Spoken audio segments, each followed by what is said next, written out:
what's going on? This is Shannon back again with another tip about this problem.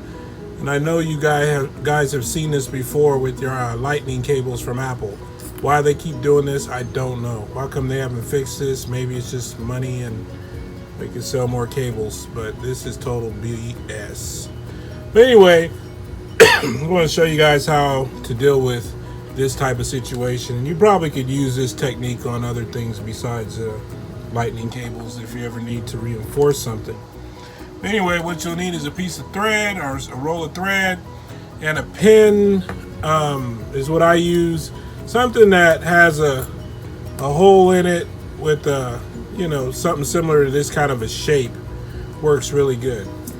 So what you do is you take the thread and you get it to go through the pin cap or whatever you have. It's probably a pin cap would be the only thing I can think of, like this. You just drop the thread through and get it to come out the other end like so. Okay, you see that? There's a thread coming through the pin cap. Okay, so you get that to go through, and then you take your thread and you wrap it around the end of your cable that's frayed or messed up.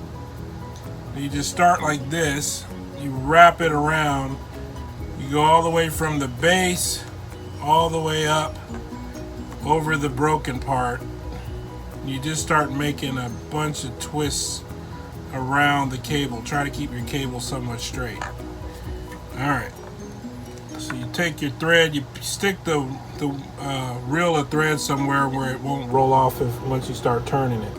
But then this is kind of the effect you want. You want the thread to come out and then feed around whatever it is you're wrapping.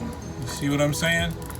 So you wrap it like this over and over and over and over and over and over. You just keep going until you build up a layer of thread.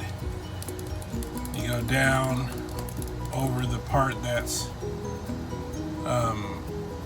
frayed, and of course you go a little past that for good measure. You kind of go up the cable a little bit like that. Get it? Okay, so now here's the second phase. So you take your super glue and you stab it. I never use the end part anymore because it always gums up and becomes bad. I want to make another video about that. But stab your super glue on the side, like with a knife or something. Just stab it, and then you can squeeze out a little bit of the glue like that. See the glue coming out right there? And you can use that as your new nozzle. That'll make your tube of super glue last way longer than normally would. So you squeeze out your super glue and kind of rub it into the thread.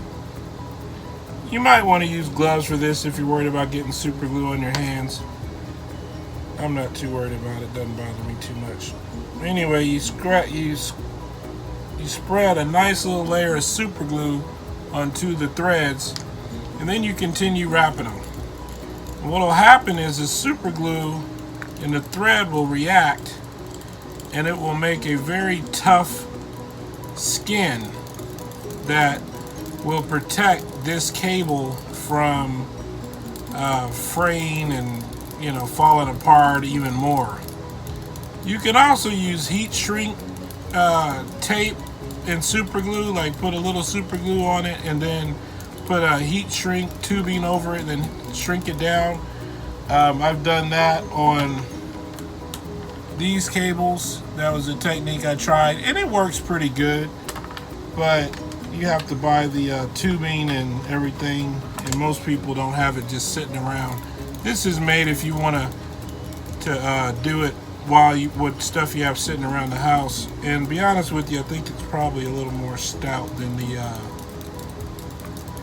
other way with the shrink wrap tape or tubing. Anyway, so you just keep going around really building up that layer of thread like this. And then you might want to add just a little bit more super glue on the other side, you know, kind of spread it around a little bit. Not totally necessary, it'll never unravel, but you know, for good measure. And you just keep doing that until you build up a nice thick jacket around the edge, the end of the cable. And I will absolutely guarantee you this cable will never ever do that again. Will never fray. It'll make it last for a very long time. And when you're done, just cut the thread, and there you go. You'll end up with this right here. And that, when that hardens and dries with the super glue and the thread together, this will be extremely, extremely tough, and it will never fail on you. It'll never pull off or anything. This is really, really, and it's still somewhat flexible too. That's a good thing. So that's how you save your lightning cable. And if it hasn't happened to your cable yet, you do it first, and it'll stop it from happening to your lightning cable. It'll make your lightning cable, headphone cables, anything like this, it'll make it much, much, much tougher than it normally would be. So I hope this helps somebody, and like, comment, and subscribe. Have a good one.